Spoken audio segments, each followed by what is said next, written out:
Hello, everyone, and welcome to today's webinar. The title for today's webinar is What You Need to Know About Medicaid for the Disabled, Aged, and Blind. My name is Shahida Brown, and I will be going over some of our housekeeping tips. The audio for today's webinar is being broadcast through your computer. Please make sure your speakers are turned on or your headphones are plugged in. You can control the audio broadcast via the audio broadcast panel.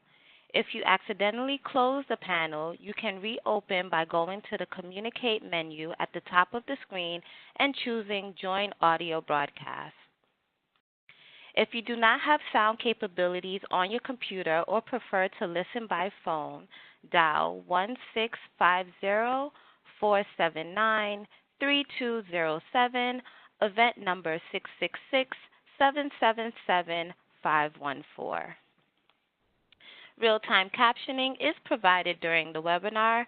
The captions can be found in the Media Viewer panel, which appears in the lower right corner of the webinar platform. If you want to make the Media Viewer panel larger, you can minimize other panels like chat, Q&A, and/or participants. For Q&A, please use the chat box or Q&A box to send any questions you have during the webinar, and we will direct them accordingly during the Q&A portion. If you are listening by phone and not logged into your webinar, you may also ask questions by emailing them to me, Shahida, which is sbrown@ndi-inc.org. Please note, this webinar is being recorded and the materials will be placed on the webpage realeconomicimpact.org/our-work/financial counseling. If you experience any technical difficulties during the webinar, please use the chat box and send a message to Shahida Brown, Project Coordinator, or email her at sbrown@ndi-inc.org. With that, I'm going to turn it over to Nancy Buteau, who will introduce you to our partners. Thank you very much, Shahida. And yes, we are very happy to have Wanda Lopez with us, Francis Liu, and I also believe we have Abby with us from the Mayor's Office for People with Disabilities, and I will introduce them in one moment.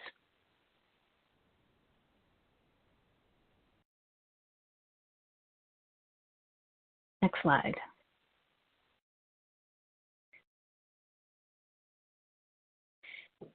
So just before I introduce everyone, I would like to talk to everyone a moment about Empowered NYC, which is a groundbreaking new partnership dedicated to improving the financial stability of New Yorkers with disabilities and their families.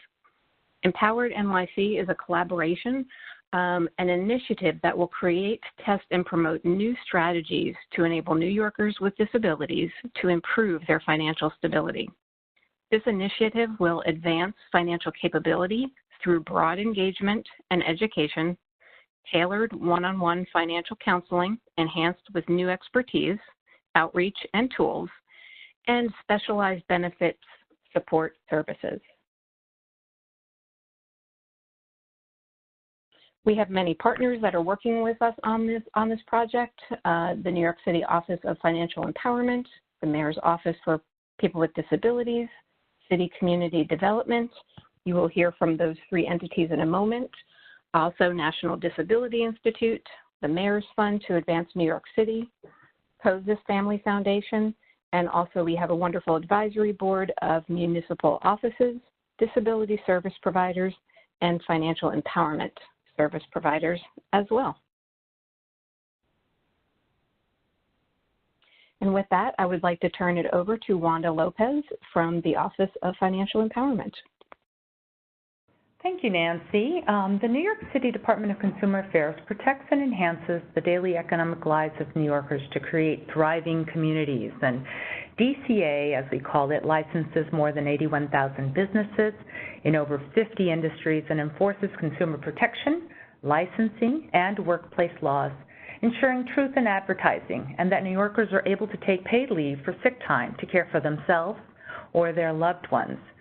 Within the Department of Consumer Affairs, we have the Office of Financial Empowerment with the mission to educate, empower, and protect those with low income so they can build assets and make the most of their financial resources. And one of the largest programs within the Office of Financial Empowerment is the Financial Empowerment Centers. We operate over 20 sites across the city to provide free, confidential, one-on-one financial counseling. It's open to all New Yorkers, all who live and work in New York, and we've served over 50,000 consumers with financial counseling. In addition, during the tax season, we partner with community-based organizations to provide free tax prep services, and we've helped over 500,000 New Yorkers file their taxes and claim over 700,000 in taxes and save fees. So we're very excited to be a part of the Empowered NYC initiative. And with that, I'll turn it over to our colleagues at the Mayor's Office for People with Disabilities. Abby, are you on? Yes. Hi, everyone. Thanks for joining, and thank you, Wanda. So for those of you who are not familiar with MOPD, the Mayor's Office for People with Disabilities works to ensure that New Yorkers with disabilities can lead happy, productive, and healthy lives. We are working to make New York City the most accessible city in the world. One of our key initiatives, which I'll speak about in a moment, is NYC at Work, which is our new public-private partnership for employment for people with disabilities. Next slide, please. So the pillars that you see on the screen, they are reflective of kind of our key initiatives and our key the key underpinnings of the office. They include transportation, which includes accessible transport, Access-a-Ride. We work very closely with the MTA and the TLC as well. Education, not just within our schools, but also educating the community. Access, which is access to all of the things that New York City has to offer and how we can ensure that people with disabilities can engage in all of those things. Health, housing, financial security, of course, Empowered NYC, and at the center you see is employment. Next slide, please. And in terms of employment, as I mentioned, NYC at Work is the first public-private partnership for employment for people with disabilities. It's a collaboration where we're working to create a sustainable pipeline of talent that are able to meet the needs of employers in high-growth sectors across New York City. We work by engaging businesses to learn about what they look for in prospective employees, what kind of challenges they face in employing people with disabilities, and then we work to connect those businesses with qualified, talented individuals who come to us through colleges, high schools, different provider agencies, as well as vocational rehabilitation, and in order to engage people and help connect them to meaningful, well-paid jobs in the areas of their choice. So I will pass along to Frances. Thank you, with City. Thank you, Abby. Hi, everybody. This is Frances Liu from City Community Development. For those of you who don't know City Community Development, we are the arm within City that leads the commitment to financial inclusion and economic empowerment for underserved individuals, families, and communities. We do this by partnering with municipal partners like those that are part of this collaboration, community groups, and leading nonprofit organizations, and we lend our own expertise, products, and services to help expand opportunity for all, and to create and scale up new programs that ultimately advance financial inclusion.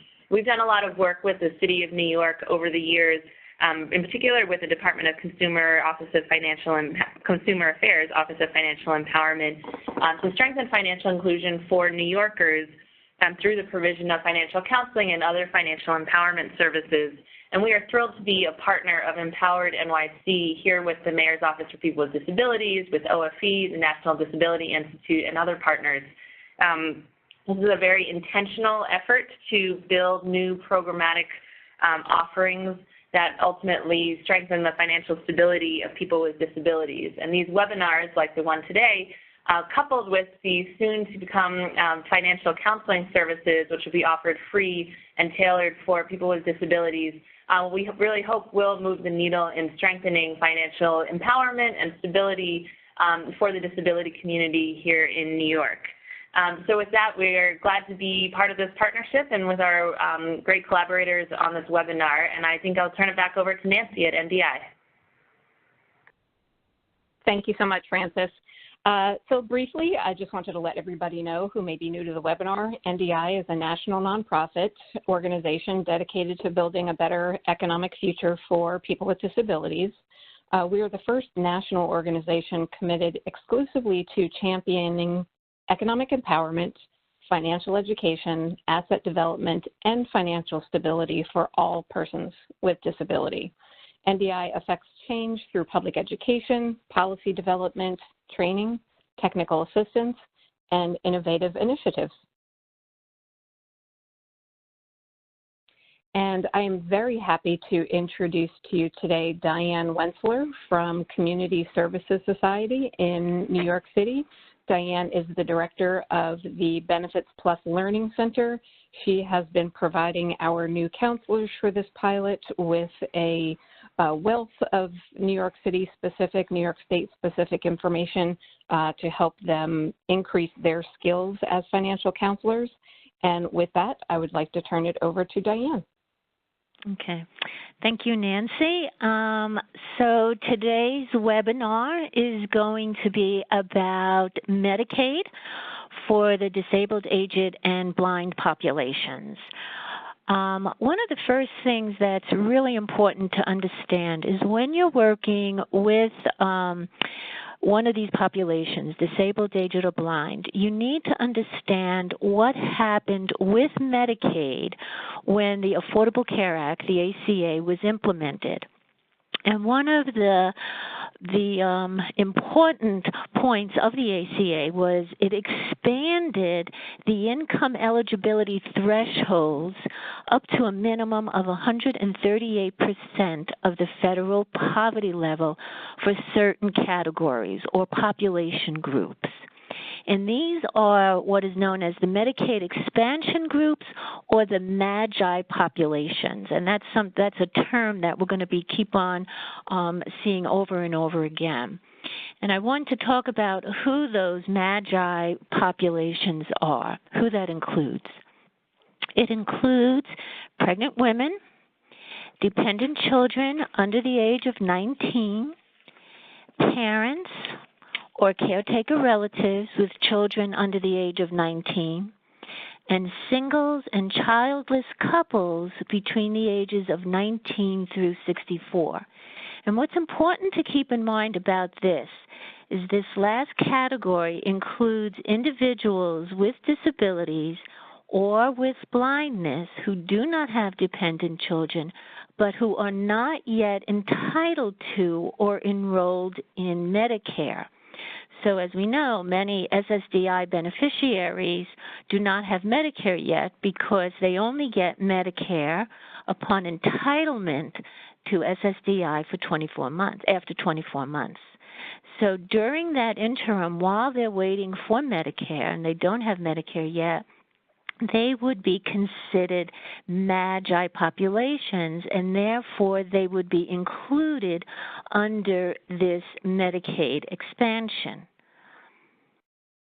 Okay, and under the ACA, there were new procedures regarding how household income is budgeted, what the income eligibility guidelines are. They increased, and we're going to be seeing what that increase is in a few minutes. The resource limits were completely eliminated for the MAGI population. So that test, in terms of how much resources does a MAGI individual or family have, has been eliminated, as well as application procedures. Now I want to talk about non-MAGI, who were not included in this Medicaid expansion under the Affordable Care Act. And these include the disabled, aged, and blind. Okay, they were not included under the ACA, and these include the SSDI beneficiaries with Medicare. So as soon as an SSDI beneficiary receives Medicare, they're no longer in this expanded group. They go back to the old Medicaid rules before the ACA was implemented. So there are actually two sets of rules. One set of rules for the MAGI population and another set of rules for the non-MAGI population. So that includes SSDI beneficiaries with Medicare and those who are aged, that's 65 and over, whether they have Medicare or not. There is one exception to this rule. When you have a Medicare beneficiary who is a parent or a caretaker relative with children under 19, they remain categorized as MAGI even when they have Medicare, but they have to have children under the age of 19 to be considered in this exception. And if they're in the exception group, then they continue to have these expanded income thresholds when Medicaid eligibility is being determined. Okay, so for the non-MAGI population, how household income is budgeted, what the income eligibility guidelines are, what the resource limits are, and what the application procedures are have remained exactly the same as prior to the ACA. So that means the income guidelines did not increase and the resource test remains the same. Okay, so I just wanted to give a couple of well, before that, I wanted to talk a little bit about when you're working with clients, when you're working with an individual with disabilities or with blindness or who is aged, okay, you need to determine whether or not they're MAGI DAB or MAGI DAB, okay? So the first question you would ask is, are you a parent or caretaker relative of children under the age of 19? If that individual says yes, they can be categorized as MAGI even when in receipt of Medicare. If the answer is no, you would then ask, do you receive SSDI, Social Security Disability Insurance, but not Medicare? If they say, yes, I have SSDI, but I don't have Medicare, then they're categorized as MAGI. So here are a couple of case examples to give you a sense of what I'm talking about. So you have Lisa, who's a 39-year-old woman with no children. She would be categorized as MAGI, and as such, she would be eligible under the expanded Medicaid income guidelines. Mike is a 64-year-old in receipt of Social Security retirement benefits, receiving early retirement benefits. He's also considered MAGI because he's not yet aged and he's not in receipt of Medicare. So he's MAGI. Mark is a 41-year-old with two children, 5 and 9. He's receiving Social Security disability benefits, and he has Medicare. Now, the thing is, he has Medicare, but because he's a parent with children under the age of 19, he remains as a MAGI category with all of the expanded income guidelines. Paula is a 69-year-old with Social Security retirement benefits and Medicare. She's living with her daughter and her two grandchildren, 6 and 9, whom she picks up from school and provides child care until their mother comes home from work. She's non-MAGI. Because the mom is living in the household, Paula is not considered a caretaker relative. She's a grandmother with Medicare, not a caretaker relative, so she is non-MAGI. Carl is 30 years old, single, with Medicare, living with his sister and a nephew. He's also non-MAGI because he is in receipt of Medicare and most likely SSDI. Again, Carl is not the caretaker relative because his sister, who's the mom, is the parent. Luke, last example, Luke is a 45-year-old married to Sue, who's 43 years old. They have one child who's age 20 living with them. They're MAGI. Now remember, MAGI includes childless couples. So even though they have a child, that child is not under the age of 19 years old, so they would not be considered a parent with children under 19, but they would be considered as a childless couple, and therefore they would be MAGI. So you're thinking, so it's very important to understand which are the people who you're working with when they are in receipt of Social Security disability insurance, whether they're MAGI or non-MAGI, because that will determine what eligibility guidelines we're going to be looking at when determining eligibility for Medicaid. So what is the advantage of being classified as MAGI versus non-MAGI? Income limits are higher under MAGI, and there's no resource test under MAGI. So here's a chart. Okay, and we have just up to a household size of 4. And the top of the chart says medically needy income levels. This is for non-MAGI adults, 65 and older, or adults certified blind or disabled with Medicare. And you can see what the income limits are and what the resource limits are. Now, this is net available income, and we'll talk a little bit about what that means. But you can see for an individual, a single individual, their income limit for Medicaid eligibility is $842 per month, and they have a resource limit of $15,150. Underneath that is the MAGI levels with the different MAGI populations that I spoke about.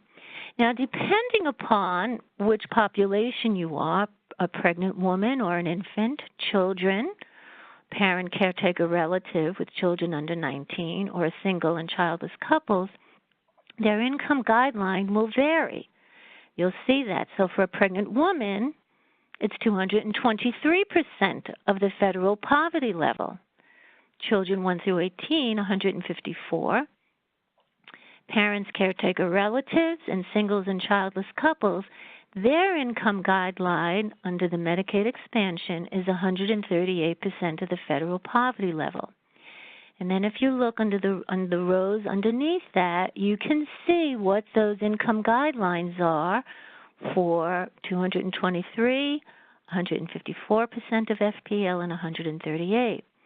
So if you were looking at a single individual with Social Security disability insurance who is not yet in receipt of Medicare, when we're looking at Medicaid, there's no resource test, and the income limit for that individual is $1,397 per month. If they had Medicare and no children, their income limit is $842 per month. So that's a difference of more than $500 per month. So you can see why being classified as MAGI becomes important for these population groups. Okay, so let's look at qualifying for Medicaid quickly. As I said, only non-MAGI recipients are subject to a resource test. Not all resources are countable under the Medicaid rules. Certain resources are exempt. So what is exempt? Things like a homestead. If you are residing in that home, it's an exempt resource and will not count. Personal effects, automobile, burial space and burial items, burial funds, $1,500 set up separately as a burial fund, and any interest that's gained, as long as it's not removed, remains exempt. Irrevocable funeral agreements. Pass accounts. These are plans for achieving self-support. I've given you a web address where you can go to find out more information about that. But income that an individual puts into a pass account is considered exempt. Supplemental needs trust for the disabled. Any money that goes into these S&Ts for the disabled or pooled trusts, sometimes people call them, are also exempt, and I've given you an address for that as well. Okay, so let's look at income. So we already saw that the income guidelines are different from MAGI versus the non-MAGI populations. In addition, how income is budgeted is also different. They do not budget income in the same way. So there are exemptions and exclusions and disregards, but there are different exclusions and exemptions for the MAGI versus non-MAGI. So for MAGI population, income budgeting is based on the household's adjusted gross income when filing their federal tax return and includes modifications, thus MAGI, modified adjusted gross income. Non-MAGI income budgeting is based on the SSI-related income budgeting rules. Okay? Okay, so what are those budgeting rules? Very quickly.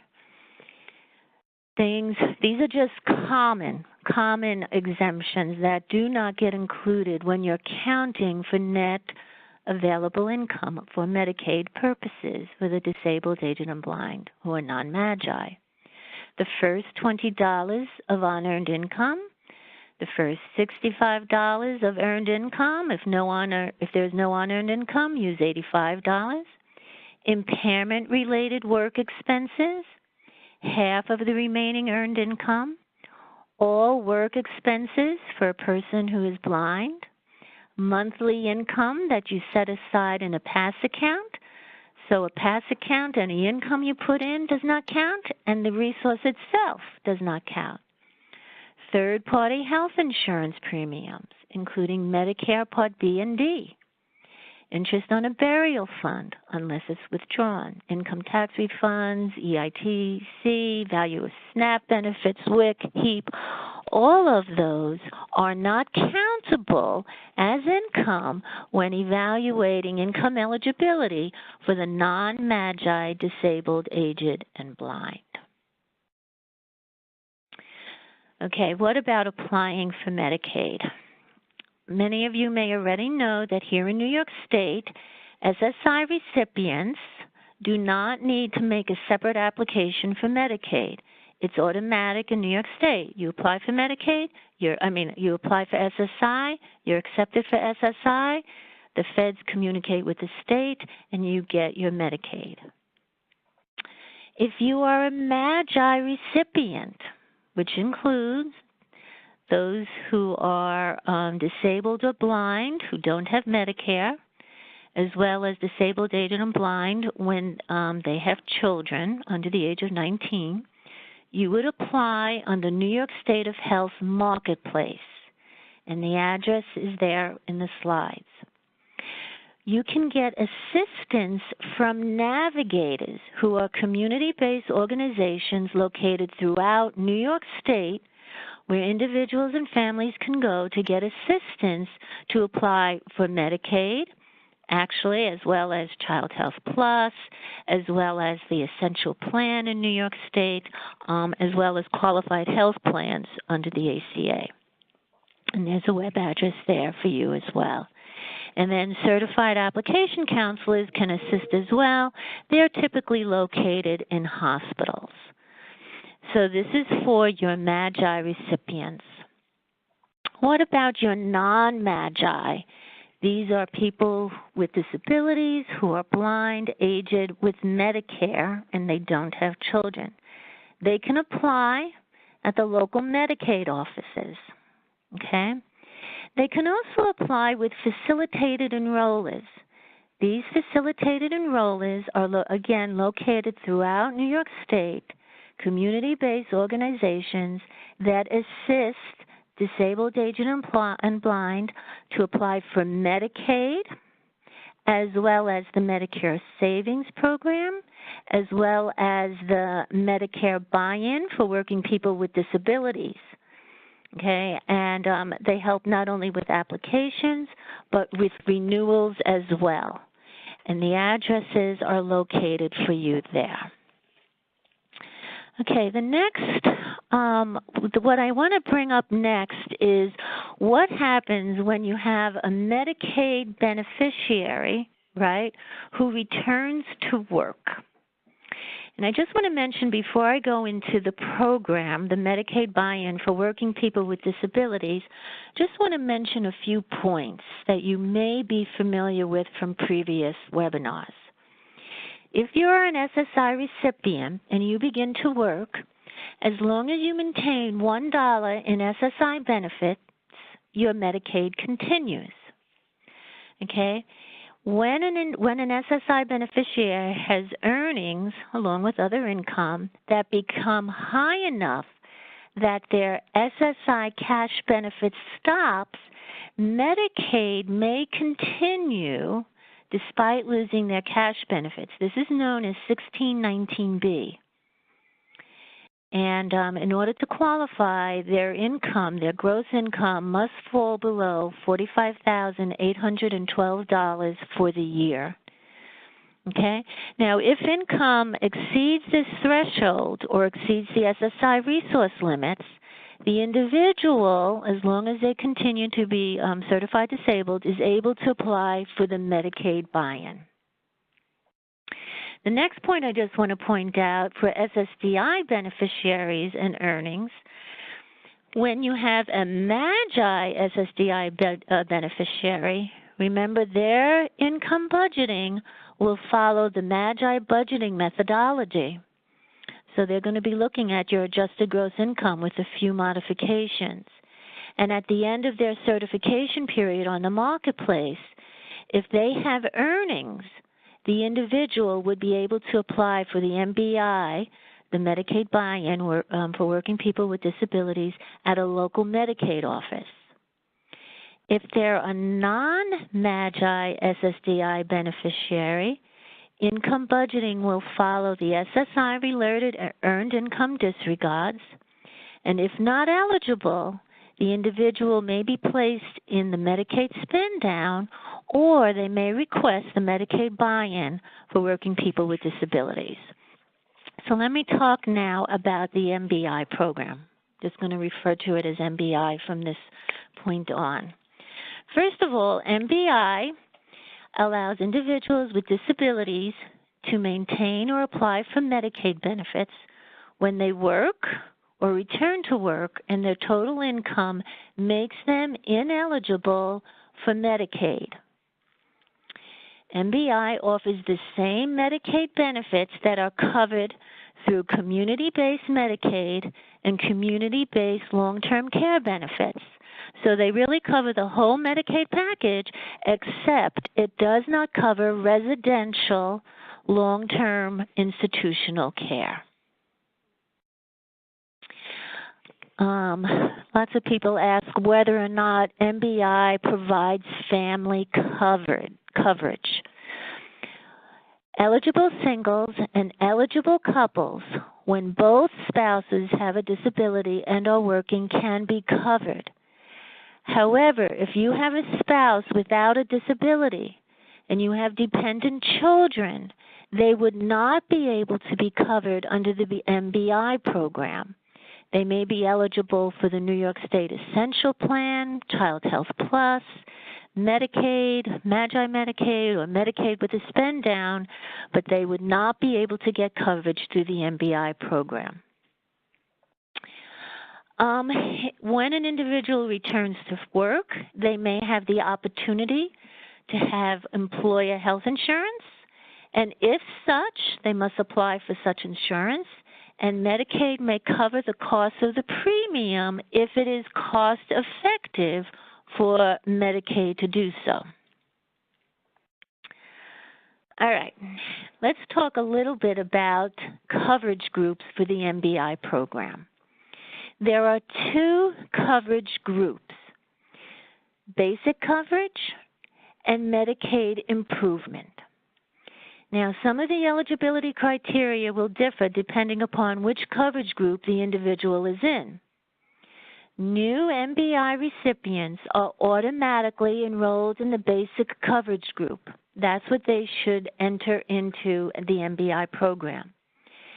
If an MBI recipient experiences improvement in their medical condition and no longer meets Social Security's disability criteria, the recipient may be transferred to the medical improvement group. And I'll talk about that in a little bit more later on in a bit. Okay, who qualifies? First of all, you have to be between the ages of 16 through 64. Once you hit 65, you are no longer entitled to the MBI program. Okay, what is the disability criteria? So for the basic coverage group, you must be certified blind or disabled under Social Security's disability blind criteria. So that includes a former SSI or SSDI beneficiary.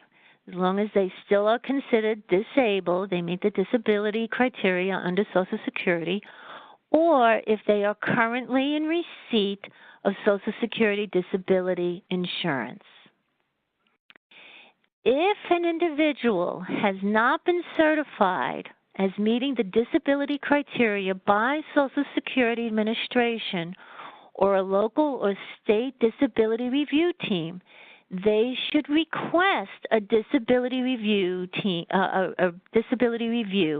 by the New York State Medicaid Disability Review Team, and that would be done through the local Medicaid office. And they have to complete forms and sign HIPAA releases in order for this disability review team to evaluate whether or not an individual meets the disability criteria. What is interesting about this, if they need the State Disability Review Team to evaluate their disability, okay, they're not in receipt of SSDI, or they had not been an SSI or SSDI beneficiary, they have to go to the State Disability Review Team. When determining disability for the MBI program, the State Disability Review Team does not use substantial gainful activity factor in determining disability. And this is crucial, because if you have an individual who's not been certified disabled but is working and is earning more than SGA, that factor will not go into their calculation when determining whether or not that individual meets the Social Security definition of disability.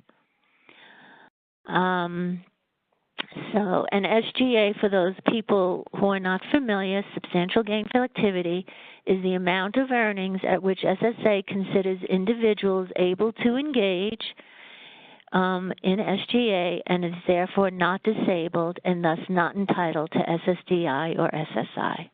So this is very important for those clients who you may be working with who don't have that disability certification and are now working. Okay, so let's look at a couple of case examples. Paula is a 33-year-old who started working 18 months ago, earning $1,200 per month. She stopped receiving SSDI benefits 6 months ago after she completed her child work period and the 3-month grace period when she entered her extended period of eligibility. She's currently in her extended period of eligibility, and she does have Medicare. She meets the disability criteria for the MBI program. Just because you have Medicare does not disqualify you. You can have both Medicare and MBI at the same time. She meets the disability criteria, and that's the important factor. Carrie is a 26-year-old living with Social Security disability benefits of $1,500 based on her father's record, who passed away 2 years ago.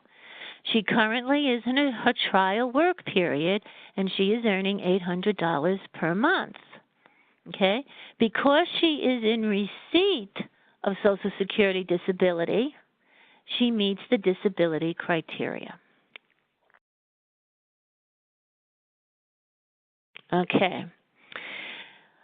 Let's talk about disability criteria for the medical improvement group. First, you must have been a participant in the basic coverage group. So you can't go into MBI and say, well, I want to be in the medical improvement group. No, you had to have been in the basic coverage group, and during a continuing disability review that occurs periodically, the state disability review team does a CDR and indicates that there has been medical improvement, but they still retain a severe medically determinable impairment.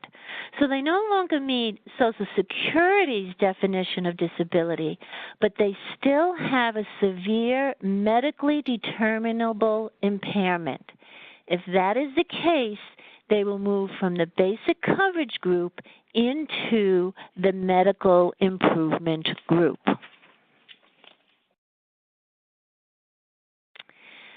Okay, work activity. We're still looking at qualifying. For the basic coverage group, there's no minimum number of hours worked. There's no minimum wage requirement. However, there must be work activity in each month. That's the only requirement. They must be working at least 1 hour every month. With the medical improvement groups, that's different. If someone is put into the medical improvement group, they must be employed at least 40 hours per month and earn at least the federally required minimum wage, which is $7.25 per hour right now. So how do you prove that you're working? Here are some acceptable proofs of work: pay stubs, paychecks, income tax returns, W-2s, record of bank deposits, a written statement from the employer stating the hours worked and wages paid.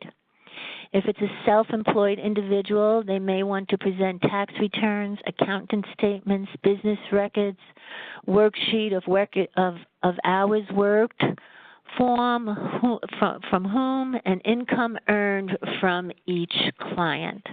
So those are just some acceptable forms of proof that they will need to provide when applying for the benefit. So let's look at a couple of case examples.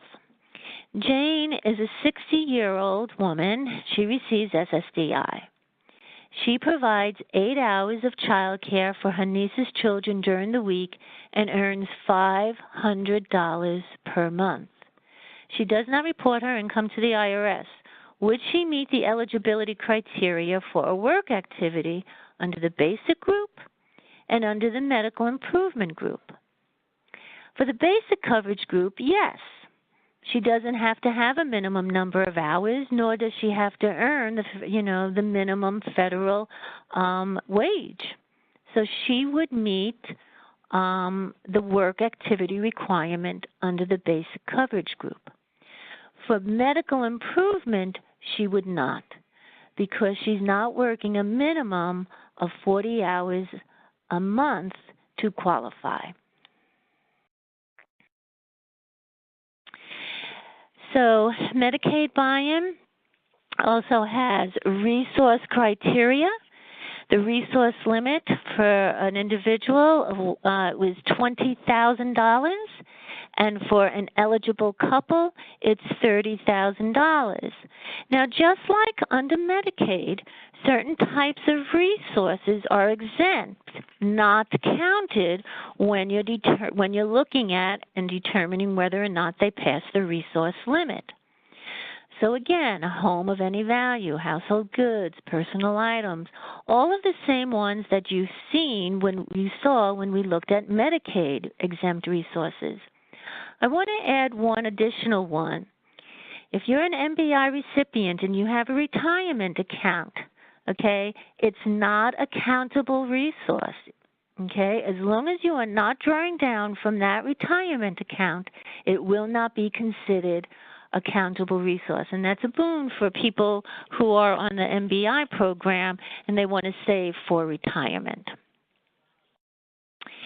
There are also income limits for the MBI program.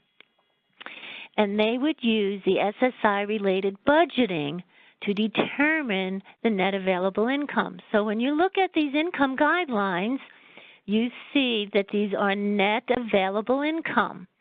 You'll also notice it says for a single individual, they can have up to $1,518 net income per month, okay, and be eligible for the MBI. And there's no premium, so they wouldn't have to pay a monthly premium for this benefit. Then there, for individuals between 150 up to 250% of the federal poverty level, which is $2,350 per month, there would be a premium requirement. However, ever since this program started in 2003, so that's 15 years ago, the premium has not been collected, and there is no news that it will be collected. So right now, regardless of which group you fall into, you can earn a net available income of $2,350 a month, and there is no premium to have this benefit.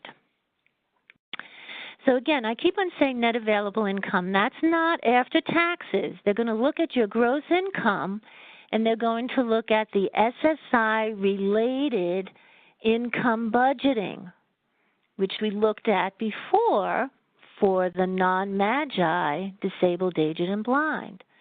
So it's similar. First $20 of unearned income. First $65 of earned income. Impairment-related work expenses. Half of the remaining earned income. All work expenses for a person who is blind. Monthly income set aside in a PASS account, whether it's earned or unearned income that's set aside in the PASS account. Third-party health insurance premiums, including the Part B and Part D. Interest on burial funds, income tax returns, value of SNAP, WIC, HEAP. So these are the more common ones. There are definitely more than that, but these are the type of incomes that will not be counted when determining your net available income. So let's look at another case example. Jane is 35, attending college for her master's. She received $1,000 in monthly SSDI benefits. She's in receipt of Medicare. She qualifies for Medicaid with a spend down of $90. Her countable resources are approximately $18. She calls you to find out if she's eligible for the buy-in. She's not eligible because she's not working. If Jane started to work a part-time job earning $500, she would be eligible. So work is an important criteria when looking at the MBI. Where do you apply? Again, at the local Medicaid office. Whether you're MAGI or non-MAGI, disabled, aged, or blind, you apply for the MBI at the local Medicaid office, and the facilitated enrollers that I spoke to you about before, you can also go to one of them to apply for the benefit. And if you want to look at the toolkit, there's a web address there for you on these slides. Just want to quickly mention, I know I'm running out of time, we want to have a Q&A. There are grace periods. We know that people with disabilities may have periods of increased or decreased ability to work for medical or other reasons. So a grace period is a time during which an MBI participant is not working but remains eligible. They may be granted multiple grace periods during a 12-month period. The sum of the grace periods may not exceed 6 months in a 12-month period. Okay? There's 2 types of grace period. A change in the medical condition. They're unable to work because of medical reasons and must provide some kind of medical verification from their provider, or a job loss. So through no fault of their own, they lose a job, right? So it's not because they quit, but they're laid off through no fault of their own, and they must be actively seeking employment. They have to provide a layoff or notice to get this grace period, and if in receipt of unemployment insurance, they would be eligible. And in order to request a grace period, you request it through the local Medicaid office. I have an address there for you where they can download a grace period request form. They submit the request with the letter requesting the grace period, and then the Medicaid office will notify the individual of approval or not. The last two slides are just some resources for you. For the Medicaid program, as I mentioned before, the navigators, the facilitated enrollers, community health advocates can assist when individuals may be having problems accessing their benefit or something is going wrong and they don't understand. You can contact that phone number. And then the Medicaid Buy-in for working people with disabilities. Here are a number of websites that you can go to. Included on the very bottom is the Benefits Plus Learning Center. I'm the director of that, and I've given you my phone number, so if you have any questions or issues that come up, you can give me a call. And that's it. Thank you so much, Diane. You're welcome. What a tremendous amount of information. Of course, we do have some questions that came in. Before we get to them, I just want to kind of let everybody out there on the webinar know that, of course, you can see from Diane's presentation how complicated all of this can be. And, one of the things that I really enjoyed, Diane, today was folks heard things that they've heard us talk about in the past, like a PASS, a plan to achieve self-support, which can help somebody become more financially stable. Things that Social Security looks at, such as the trial work period and substantial gainful activity.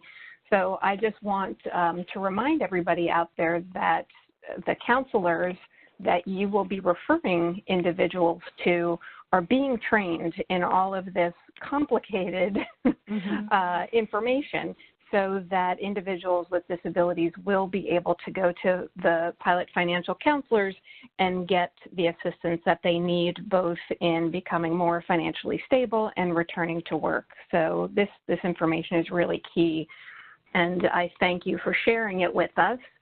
And I'm going to ask a couple questions, then do a few more slides, and then see if we've got time for more questions. Okay. So one of the first questions, Diane, is how does the Medicaid office determine if it is cost effective to pay for an employer-sponsored health care plan? Yeah, good question. I think actually, and I don't know the formula or the factors that go into that determination. There are a number of different factors, but they're going to be looking at the cost of the premium that the individual is responsible to pay, see what that cost is, evaluate it, I guess, at what their average cost is for, for Medicaid for each individual, and make the determination whether or not it's, cost effective for them. So for many times it will be.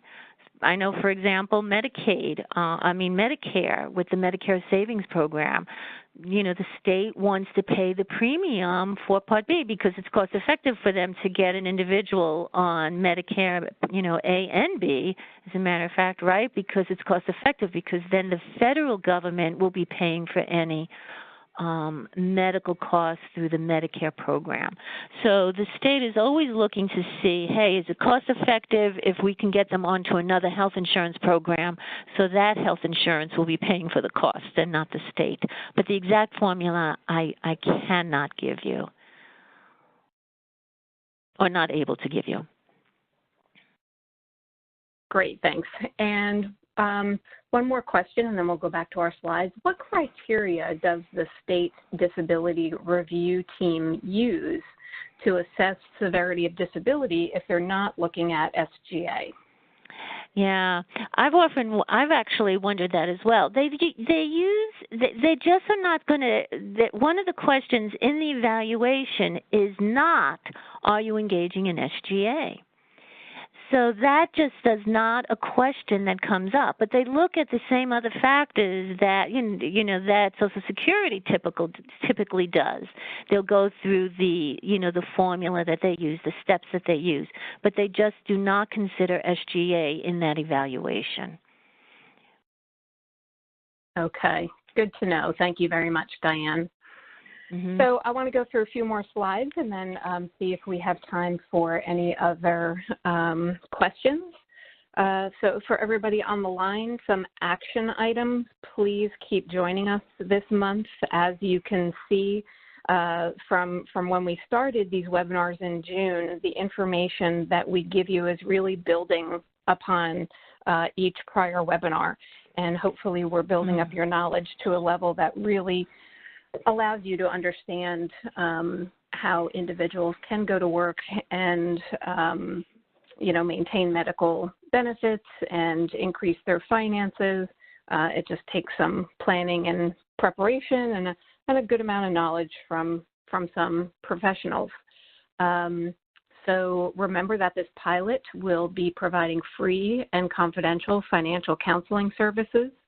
So please get ready to refer your customers to the all-new financial counseling pilot, and we will be letting you know soon when our reveal date is for that. Please let us know if you would like to join our referral network, and if you would like to do that, you can contact Wanda Lopez, and her information is there for you to contact her. You heard from Wanda earlier. If you have any questions, Diane was very, very nice enough to give you her phone number in the PowerPoint, so you can always contact Diane. You can contact myself, Nancy Buteau. You can also contact Wanda Lopez, Crystal Rivera, and Abby Meyerhoff as well. So we are all here to help you through this process. In terms of Diane's information, I know it's not up on the screen right now. I just want to remind everyone that in roughly 2 weeks, the webinar will be up on the webpage that Shahida had mentioned earlier, and you will be able to get access to the webinar, the audio recording of the webinar, as well as a transcript. So we hope that you'll be able to take some time and pass it on and rewatch if you'd like to hear any of the information a second time. And I think we have time for one more question. And Diane, that question was kind of related to exempt resources. And a person just wanted clarification. Can you own a home and an automobile and be able to have a job? And yes, qualify for Medicaid? Could you just explain that? I think a lot of people don't realize that you can have those resources. Right. So a home, as long as it is your primary residence, is not countable. So, I mean, if anyone owned a home, typically that would obviously knock you out of the both buy-in and Medicaid for non-MAGI DAB. So they do not count a home. Also, if you have an automobile, and as long as you're using that automobile, it is not a countable resource. It's exempt. So you can have both that, the personal items, all of the list that we have. None of that is countable. So so that's why people can own a car, can own a home, can have a retirement account, and none of the monies that those resources value would count. Fantastic. That's great information. Thank you so much. I appreciate that. Mm-hmm. All right, we are going to move on to our final slide. I want to thank Diane again, and I would just like to talk to you about our next training, which will be on December 11th, 2018, and we're going to be talking about tracking disability-related expenses. As you know, we're the second Tuesday of every month from 1 o'clock to 2 o'clock, and you see our registration link up on your screen, so feel free to register now for that webinar. And as I ask every single month, and I promise we look at them and use your feedback, please take our survey. It really helps us to develop the training series and to meet the needs of everybody on the webinar. So thank you again, Diane, very much. Thank you to our team, Wanda, Abby, Francis, Shahida, and we look forward to seeing you all next month on our webinar. Thanks so much. Have a great day. Okay. Thank you.